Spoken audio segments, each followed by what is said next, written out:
53 past the hour this morning. New details on a story we've been following at the southern border. Texas Governor Greg Abbott has doubled down on his commitment to keep busing migrants to cities across the U.S. But exclusive reporting from NBC News shows those buses have not been rolling consistently for months. NBC Homeland Security correspondent Julia Ainsley has the story. Julia, good morning. What did you learn? Jose, I'm here in downtown El Paso outside Sacred Heart Church, and I know you've been here too. And you can remember when there were hundreds of migrants sleeping on the streets outside here because the shelter was too full. Well, now this shelter is back to serving the homeless community of El Paso, and that's because of the sharp decline in illegal border crossings border wide. We know that just in the past few weeks, they've seen fewer than 2,000 migrants crossing per day.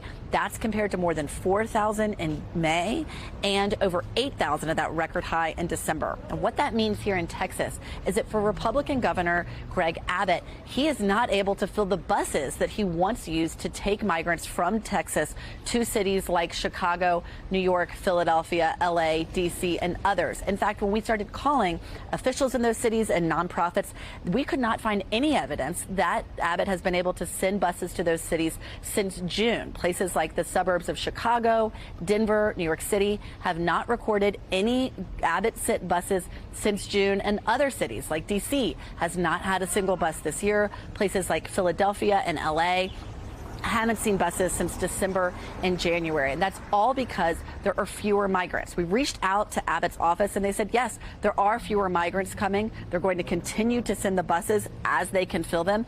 They pointed to their policies for the drop because, as you know, Abbott has introduced harder policies using his own law enforcement here in Texas. But the Biden administration points to their asylum policy, which started in early June and restricts asylum to migrants who cross the border illegally.